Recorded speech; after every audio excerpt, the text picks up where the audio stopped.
இப்போ நம்ம காஜு பன்னீர் பண்ண போகிறோம். அதுக்கு அடுப்பில் ஒரு வானல் போட்டுட்டு நெய் ஊற்றிக்கணும். ஒரு 2 ஸ்பூன் நெய்.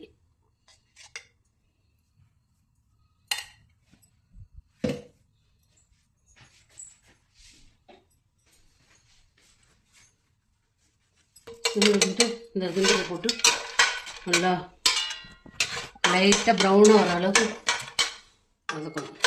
நல்லா பொரிக்கணும் நெய். இன்னும் கூட கொஞ்சம் நெய் ஊற்றிக்கலாம். இன்னும் கொஞ்சம் நெய் ஊற்றிக்கணும். முந்திரி பருப்பு பொரியிற அளவுக்கு நெய் ஊற்றிக்கணும். நெய் ஊற்றிக்கிட்டு நல்லா ஃப்ரை பண்ணணும். அடுப்பை சிம்மிலே தான் வைக்கணும். முந்திரி பருப்பு கருவிடக்கூடாது. லைட்டாக ப்ரௌனாக வர அளவுக்கு முந்திரி பருப்பு வறுக்கணும். நல்லா பொரிஞ்சிடுச்சு. லைட் ப்ரௌனிஸாக வந்துருக்கு. அப்புறம்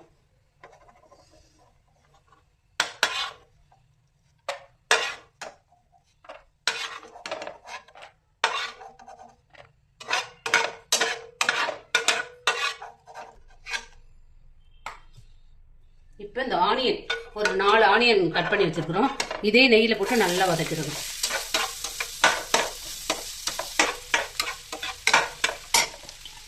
இதில் நம்ம கொஞ்சம் மஸ்டர்ட் ஆயில் ஊற்றிக்கலாம். மஸ்டர்ட் ஆயில் வந்து நல்ல டேஸ்ட் கொடுக்கும்.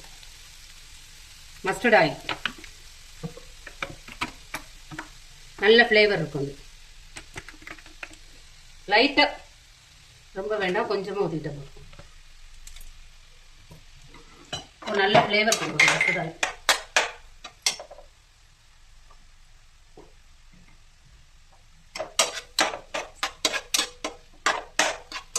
நல்ல ஒரு ஸ்மெல் வரணும். லைட் ப்ரௌனாக வரணும். லைட் ப்ரௌனாக வந்தால் போதும். ரொம்ப வதக்க வேண்டியது. லைட் ப்ரௌனாக வந்தால் போதும்.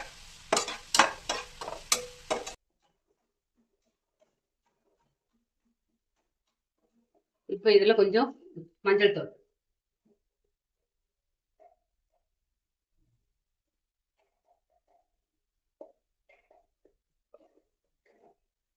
போட்டு நல்லா வதக்கிட்டு ஜிஞ்சர் கார்லிக் பேஸ்ட்,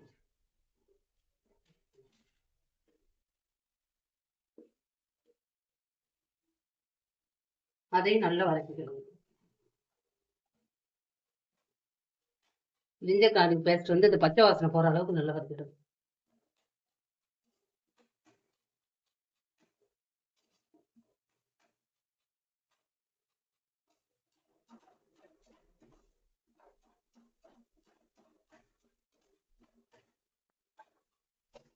பச்சை வாசனை போன பிறகு இதில் மிளகாத்தூள் நமக்கு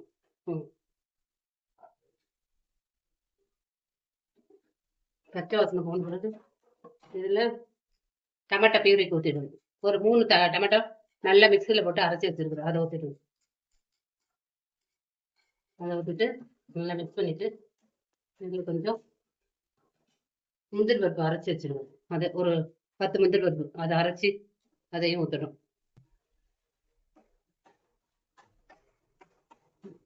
அந்த முந்திரி பருப்பு டமாட்டோ கொஞ்சம் நல்லா வேகணும்.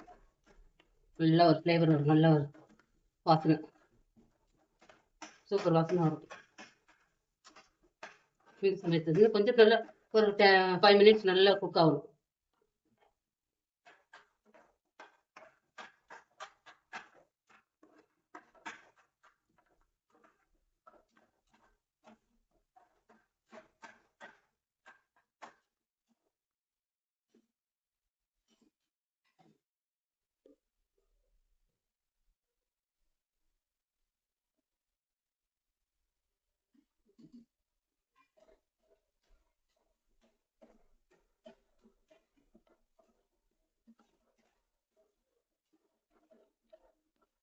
முந்திரி பருப்பு கொஞ்சம் அடியில் பிடிக்கிற மாதிரி வரும். அதனால கிண்டிக்கிட்டே இருக்கணும்.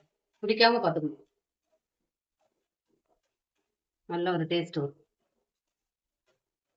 நல்ல ஒரு வாசனை, அரோமா எப்படி இருக்கு வரும். அது முந்திரி பருப்பு வாசனை, டமாட்டோ வாசனை சூப்பராக வரும்.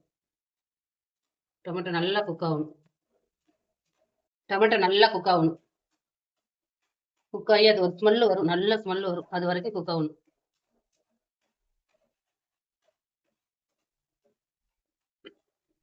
இப்போ ஒரு எண்ணெய் மேலே கொஞ்சம் பிரிஞ்சு வரும். இந்த டைமில் மிளகாத்தூள், மல்லித்தூள், எத்தனை ஸ்பூன் சொல்லு? மிளகாத்தூள் 1.5 ஸ்பூன், மல்லித்தூள் 1.5 ஸ்பூன், கரம் மசாலா 1/2 டீஸ்பூன்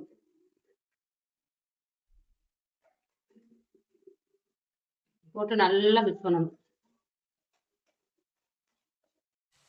இதுக்கு டேஸ்ட்டுக்கு தகுந்த மாதிரி ஒரு உப்பு வந்து நம்ம அது ஒரு இது சொல்ல முடியாது. அது நமக்கு எவ்வளோ கிரேவி இருக்கோ அதுக்கு தகுந்த மாதிரி உப்பு போட்டுக்கணும். போட்டு நல்லா மிக்ஸ் பண்ணணும். மிக்ஸ் பண்ணிட்டு இதில் கஸ்தூரி மேத்தி கொஞ்சம் போடணும்.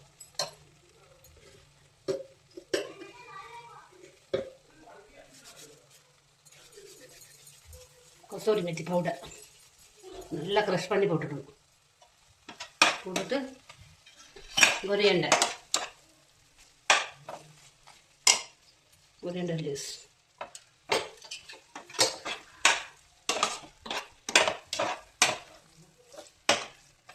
போட்டு இந்த டொமேட்டோ பியூரி வச்சிருந்தோம்ல அதிலே கொஞ்சம் தண்ணி ஊற்றி நல்லா கலக்கி கொஞ்சம் தண்ணி ஊற்றணும். நமக்கு தேவையான இந்த மிளகாத்தூள்லாம் கொஞ்சம் இந்த பச்சை வாசனை போகிறதுக்கு நல்லா கொதிக்கணும். அதுக்கு தேவையான தண்ணி ஊற்றிக்கணும். இப்போ உப்பு சரியாக இருக்கான்னு நீங்கள் பார்த்துக்கணும். இந்த மிளகா பொடி, மல்லிப்பொடி, கரம் மசாலா இதெல்லாம் குக் ஆகட்டும் கொஞ்சம் நேரம். இந்த ஸ்டேஜில் நம்ம வறுத்து வச்சிருக்கிற முந்திரி பருப்பு போட்டுடும். முந்திரி பருப்பு கொஞ்சம் குக் ஆகும்.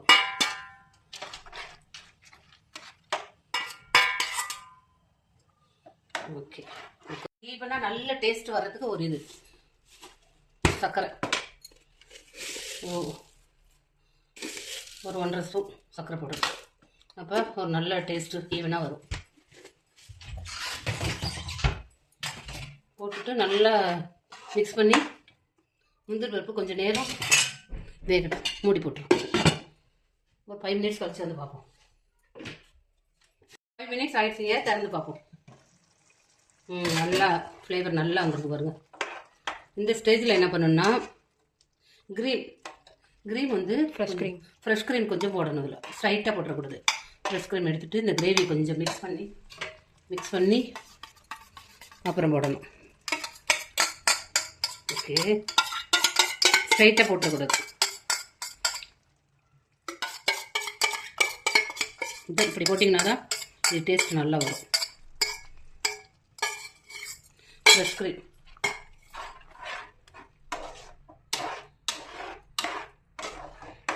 நல்லா மிக்ஸ் பண்ணிவிட்டு இந்த ஸ்டேஜில் என்ன பண்ணணும்,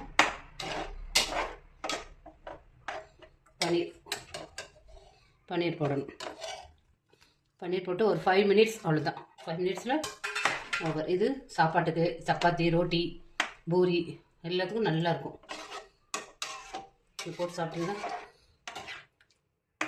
ரிச் லுக்கு தருதா, ரிச் டேஸ்ட்டும் தரும்.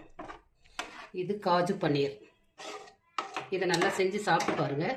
உங்கள் ஃபீட்பேக்கை கொடுங்க எப்படி இருக்குன்னு. தேங்க்ஸ். 5 மினிட்ஸ் கழிச்சு நான் எப்படி இருக்குன்னு காட்டுறேன். இப்போ எப்படி வந்திருக்குன்னு பார்ப்போம். பாருங்கள், சூப்பராக வந்துருச்சு பாருங்க. பன்னீர் போட்டு 5 மினிட்ஸ் ஆகிடுச்சு. இந்த ஸ்டேஜில் நீங்கள் உப்பெல்லாம் சரியாக இருக்கான்னு பார்த்துக்கிட்டு ஸ்டவ் ஆஃப் பண்ணிடலாம். காஜு பன்னீர் ரெடி. சூப்பராக இருக்கும், அதுக்கு ரொம்ப நல்லாயிருக்கும். இப்போ நம்ம கடையில் காசு கொடுத்து வாங்குறத விட இப்படி நம்ம வீட்டில் நல்லா செஞ்சு சாப்பிட்டோம் நல்லாவும் இருக்கும், குட்டு ஹெல்த்தியாகவும் இருக்கும். இது நீங்கள் செஞ்சு சாப்பிட்டுட்டு உங்கள் ஃபீட்பேக்கை எங்களுக்கு கொடுங்க.